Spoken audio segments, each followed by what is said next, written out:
Bonjour à toutes et à tous et bienvenue sur ce tuto consacré à GIMP.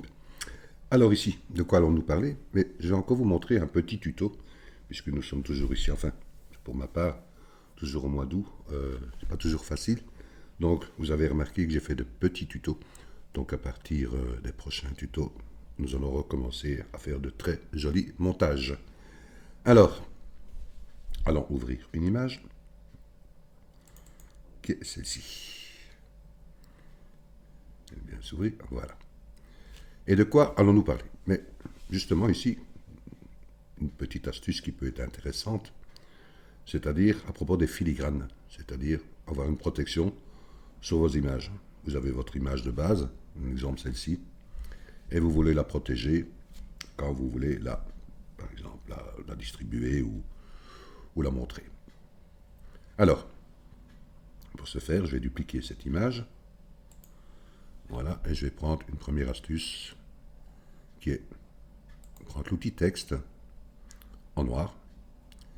Vous choisissez bien sûr votre police d'écriture. Et je vais prendre par exemple ici filigrane. Je vais augmenter la taille. Voilà. Et bien sûr, je vais augmenter ici l'espacement. Vous voyez ici le dernier petit en dessous. Je l'ouvre.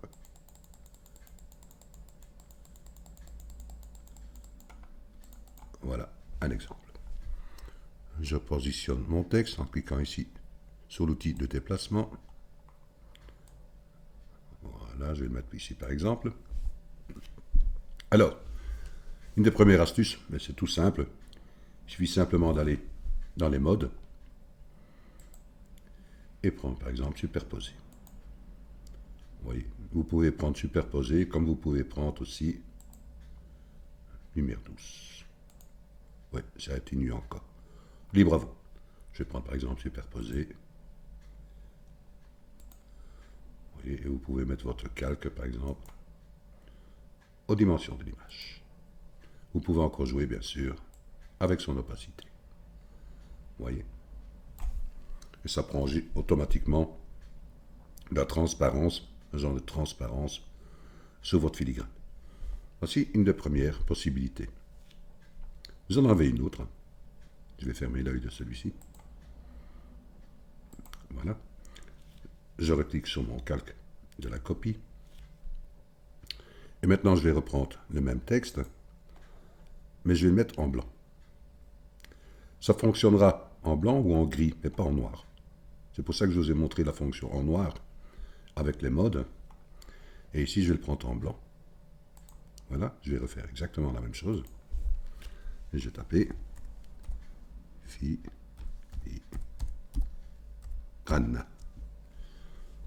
Voilà, je vais le prendre et je vais le positionner. Vous pouvez le mettre ici par exemple, ou là. Mais essayez de ne pas le mettre dans des zones pleines, parce que si vous voulez faire une protection, ici la protection sera vite enlevée, parce qu'il suffit simplement de prendre une zone de couleur et peindre la zone, et votre filigrane a disparu. Donc essayez toujours de prendre une partie dans votre image. Ce sera beaucoup plus difficile pour pouvoir essayer de faire une image complète sans le filigrane. Alors, ce qui est intéressant, c'est de ne pas laisser, justement la dimension ici, vous voyez, par rapport au canevas. Pourquoi? Mais je vais vous montrer. Je vais d'abord fermer l'œil de celui-ci et je vais aller sur mon calque de copie. Vous voyez qu'ici, mon calque qui est filigrane, il est repris ici avec la dièse 1. Vous voyez? Donc je vais cliquer sur ma copie, je vais aller dans les filtres, je vais aller dans carte, et carte, repoussage après une carte. Là, je vais cliquer ici, dans l'entrée auxiliaire, je fais un clic, et je vais chercher, vous voyez, le calque ici. Je fais un double clic, vous voyez, il se met automatiquement ici au-dessus. C'est pour ça que je dis, je vais faire annuler. Je reviens sur mon calque, mon blanc. Vous voyez que je l'ai pourtant positionné au centre, et c'est affiché en haut à gauche. Si vous voulez jouer avec le mode repoussage après une carte, toujours mettre votre calque aux dimensions de l'image. Voilà. Je peux refermer l'œil, revenir sur ma copie, retourner dans le filtre, réafficher ici, repoussage après une carte. Voilà, je fais un clic, je vais rechercher mon filigrane d'un double clic. Oui, et maintenant il va se mettre à la position que vous avez sélectionnée par rapport à votre texte. Là, vous pouvez jouer bien sûr avec l'élévation. Vous voyez? Vous pouvez jouer avec l'azimut.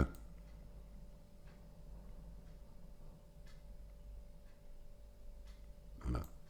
La profondeur, elle ne va pas avoir beaucoup de conséquences puisque vous avez joué avec l'élévation. Et vous pouvez faire valider. Vous voyez, c'est une autre façon de mettre un filigrane sur votre image. Vous pouvez bien sûr diminuer son opacité. Oui. C'est pour ça que j'ai fait une copie.